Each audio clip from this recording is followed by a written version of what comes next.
मैं आप लोग को एक लाचारी गीत सुनाती हूँ। मेरा लाचारी गीत अच्छा लगे तो प्लीज सब्सक्राइब करें, लाइक करें और कमेंट करके बताएं कैसा लगा।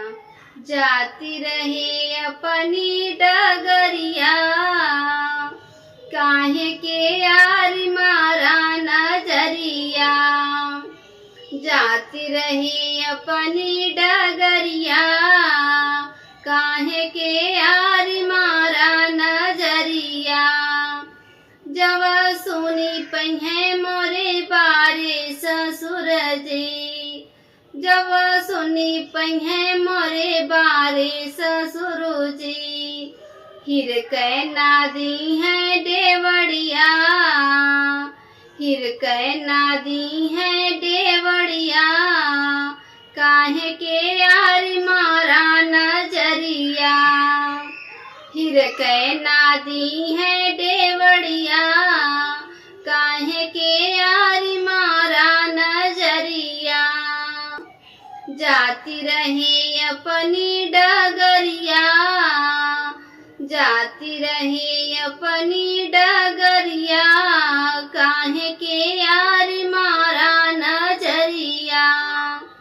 जाती रहे अपनी डगरिया, काहे के यार मारा नजरिया। जब सुनी पहिए मोरे बारे जेठ जी, जब सुनी पहिए मोरे बारे जेठ जी। नांगे नादी है आंगनवा, काहे के यार मारा नजरिया।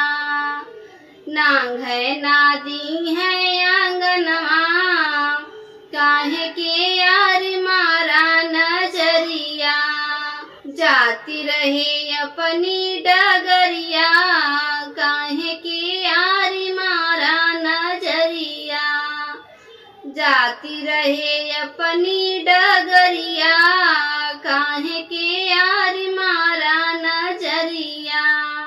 जब सुनी पहिए मोरे बारे देवर जी, जब सुनी पहिए मोरे बारे देवर जी। सुनी है ना ये कहूँ बतिया, सुनी है ना ये कहूँ बतिया।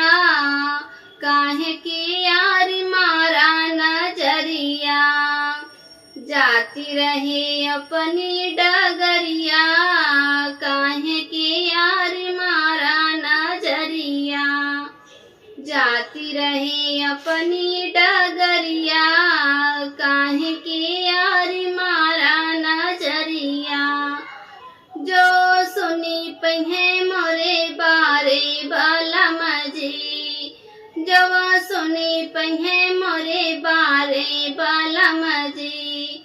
सोवे नादी है से जरिया, सोवे नादी है से जरिया। काहे के यार मारा नजरिया। जाती रहे अपनी डगरिया, काहे के यार मारा नजरिया। जाती रहे अपनी डगरिया, काहे के यार मारा नजरिया। जाती रहे अपनी डगरिया, काहे के यार मारा नजरिया। मेरा लाचारी गीत अच्छा लगा हो तो प्लीज सब्सक्राइब करें, लाइक करें और कमेंट करके बताएं कैसा लगा।